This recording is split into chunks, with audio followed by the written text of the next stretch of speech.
Greetings from Seoul, Korea, and welcome to the GSL, the final day of the up and down matches. I'm Tasteless. With me is Artosis. And together we're Tastosis. And this is going to be a pretty exciting day, man. And by the way, we're only like 2 days away from the finals. That's right. Cannot the wait. Best finals ever, Tasteless. Yeah, I think this might be our most viewed finals ever. Oh, it will be. It will be. Schleizerg against MC. Are you kidding me? It's going to be pretty sick, man. I cannot wait. But enough about that. On to the up and down matches. Of course, the up and down matches are really about these players trying to stay in Code S. Otherwise, they trickle down into Code A. And, of course, when you're in Code A, it's very easy to be eliminated entirely from televised Korean StarCraft 2 because you're eliminated in Code A, you go down to Code B. That sucks. That sucks. I'm a very articulate person. That sucks. So hopefully that will not happen to some of your favorite players out there. So, Artosis, do you have any predictions for today? Oh, yes, certainly. Our first group, SuperNova, Polt, and the best. SuperNova will eat PoltPrime 2-0 easily. He will make him look like he belongs in Code G. Whoa! Compared to SuperNova. That's pretty low in the alphabet, Artosis. I know. It's below B, that's for sure. It's way below B. Here's the thing. SuperNova, this guy is so good. He's solid, man. He is actually really he looks good. Really good when I watch him play. I'm really impressed. I think he's got a lot of potential. He's by Sayre from StarCraft 1, so he's a reasonably accomplished pro gamer from that game. And of course, I was just going to say, I mean, this is one of those things where it's like the StarCraft 1 pro gamers have the most success. So it's really surprising. Polt is someone that nonstop has been having such a hard time staying in Code S. In fact, he fell out of it, got a lucky spot back in. He won quite a hard tournament to get back in, a little 8-man tournament, but still, he is one of the people that you're kind of like, well, if I have to trade to get MVP back in here, Polt, you're one of my first choices to get out. Let's take a look at the match results. As you can see from yesterday's games, we had Alicia and Genius go to Code S, and I'm MVP in the upset of the millennia. I feel like I live in an alternate universe. Yeah. Look at those results. In the next 989 years, Tasteless, we will not have a bigger upset than that. The upset of this is millennia. Like Sign of the Apocalypse upset to have MVP out. He was, of course, our champion from Season 4. Then we had OGS Top show that he was by far the top in that group. TSL Rain showing that he was by far the second in that group. And poor Hyperdub, he's going to go down to Code A. I know, poor guy. He's had a pretty bad beat, just kind of like Leonok Foyu. Now, hard time. On to day number 4, Group G, we're going to have SuperNova, Polt, and the best. Group H, Lacira, Bonbon Zenith, and Rainbow, who was formerly used the ID, which was not as good as Rainbow. It was Hope Torture. Yeah. Thank God that ID's gone. Woo. I hated saying that ID. That Rainbow's better. It is. Yes. So, just a little bit. Just a little bit. Special thanks to our sponsors at Intel, G-Skill, and Coca-Cola. Without events like this, I know there's, those guys that are all purist about, esports and stuff like that, but really, without sponsors like them, we wouldn't have awesome events like this. We wouldn't have a studio like this. We wouldn't have those booths back there. And we wouldn't have these nice headsets. We would not. We wouldn't have one huge monitor and one tiny monitor. Probably have 2 tiny monitors. Actually, we probably would. We probably have no camera. Just be you and me talking in front of just talking, actually. Just be you and me in a bar somewhere. All right, let's take a look at the players now. We have first player. SuperNova knocked out Squirtle alive, Killer Alicia, and barely lost to Lucira. You kidding me, Tasteless? A lot of those players are Code S quality. In fact, Killer's already in Code S. Alicia's already in Code S. He had no trouble tearing them apart. Alive is someone who's been in Code S. Squirtle is someone who possibly could be in Code S. He all killed in the team league. Yes. I mean, that's actually pretty damn scary. Might be the best Terran versus Protoss player in the world, and certainly one of the best Terrans in the world. No doubt about that. An amazing player. One of the new Terrans on the block, Tasteless. And now we're going to see if he's good enough in Terran versus Terran, because, of course, he's going to be against Polt. I guarantee that he will beat Polt. All right. This is a season of upsets, Artosis. Yeah. Be careful. You are in a bizarro world where MVP is actually in Code A. That is true. But MVP fought some really high-end people, whereas Polt is on the lower end of Code S. Would not be surprised if he goes down to Code A. He's a good player, but, he's just hasn't shown that flair. He hasn't shown that third base, He's kind of sticking to his old style that got him to where he is, the two-base, chill, make a bunch of units, try to kill your sometimes opponent. one base if it was Season 1. He's graduated to a two-base style play. And, of course, our third player, the loser of our first best of three, is going to have to face this guy, the best Voyu. Now, he fell out of an extremely hard group you see there. oGsNada, Hung and Prime, and oGsTop. Yeah. No shame in that. Yeah, he's not one of the top-tier Terrans in Code S. We're going to have to see how he does. That's a hard group. He versus Polt in the second match after Supernova eats Polt's babies. That should be pretty good. That should be pretty interesting indeed. Yeah, that'll be quite telling about the best. Absolutely. By the way, please encourage your friends, if they haven't already, to get the premium services, purchase that ticket. The money that you pay there does go to improve our stream. And I know some of you guys are like, oh, but Tasteless, I'm so poor I had to steal batteries from the library to power my electric blanket. Well, I'm sorry, but $20 is a reasonable amount of money. That's what we're charging now, right? I think so. I actually get it for free. It's $10. Is it $10? Yeah. It's even less money. You get two premium tickets for that. There you go. Yeah. Just buy two of them. Yeah. So please do that. Obviously, the logistics of broadcasting a TV show like this around the world is pretty damn complicated.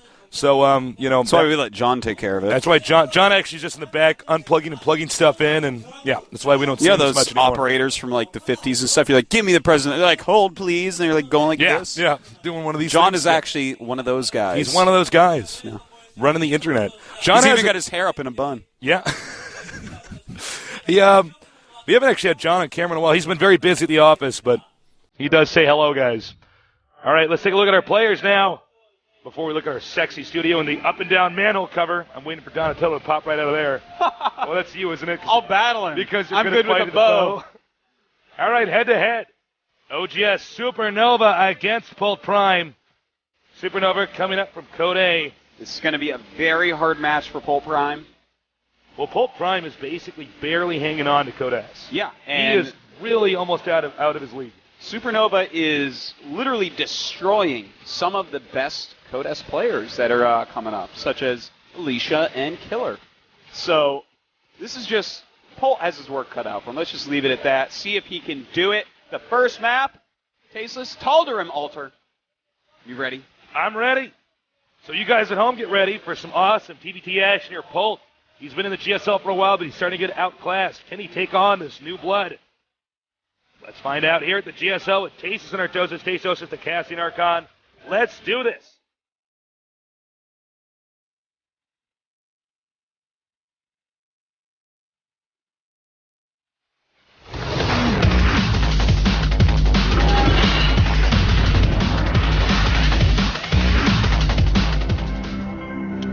Over here in the upper right, coming from Code A, but dominating so many Code S players already, oGsSuperNova. That one came out fast, man. You never know.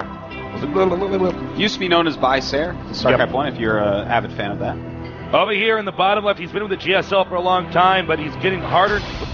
PoltPrime.WE. I'm actually off to a bad start here, excuse me. He's been having a harder and harder time with each successive GSL. Yeah, that's the best way to put it, man. I mean, early on, right when we started, I believe Season 1 actually, I was like, oh my god, this guy has some great strategies. He was one of the first people using Banshee Marine rushes in TVP. He was doing some great matches back then, and nowadays, Polt has just been falling off and off and off. Just, he hasn't really been keeping up with all these huge macro players. Yeah. He seems a bit outclassed. So this map is very, very big. It makes containing your opponent near impossible. You have to do what we would refer to in Terran vs. Terran as soft contains instead of hard contains. Hard contains is where you're building a lot of turrets.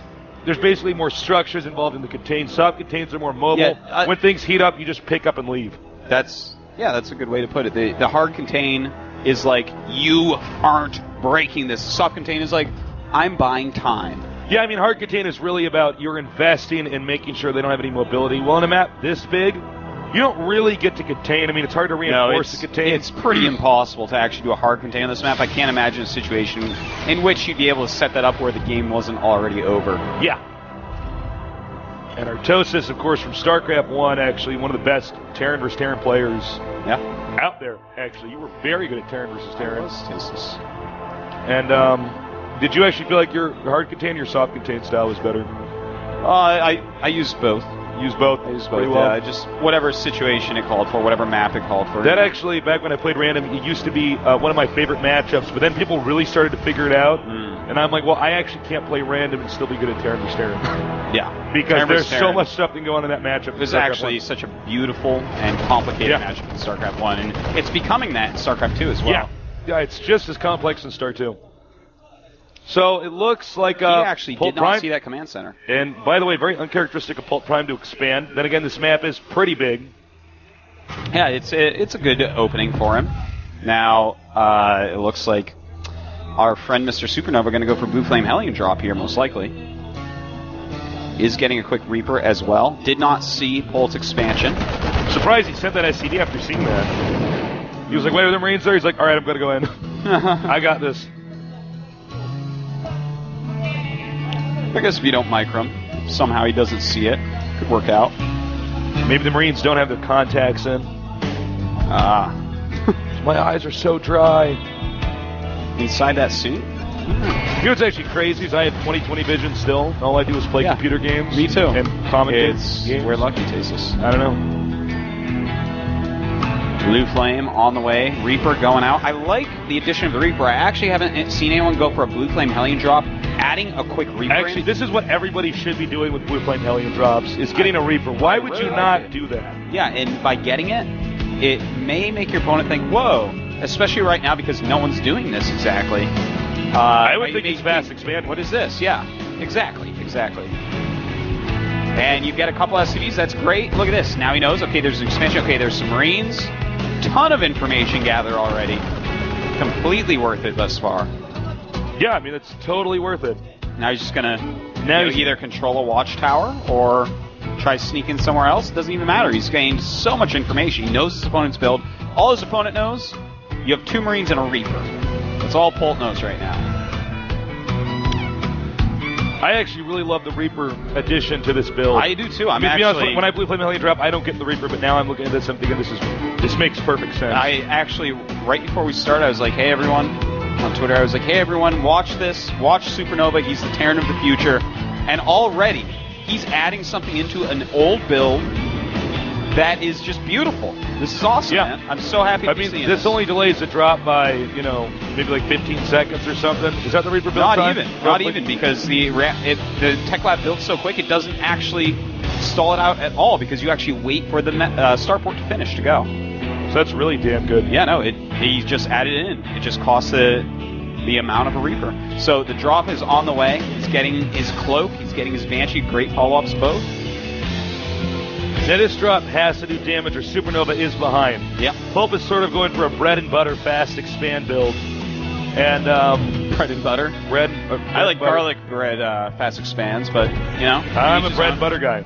Are you? Yeah. You're so middle America. Now we have the drop coming up here. The position of these structures might make it a little bit more difficult for the Hellions to chase the SCVs. We'll see. Yeah, it's pretty good building set so far by Polt. And here we go. Polt, very quick reaction speed. Excellent right there. Now he's going to have to pick up. He cannot do any more damage here. And I got to say, that was a failed drop. Yeah, so far, but he still has all the components of the drop and the units in it. So we'll have to see if he can get something else done. The Banshee is on its way, Tasteless. Now what he wants to do is attack with the Banshee over here. The shot and scream, he just got to shot him. And at the same time, simultaneously drop back here, what he's doing. Well, there's a lot of units there to stop him. And in fact, actually, Supernova just lost the Banshee at the expansion.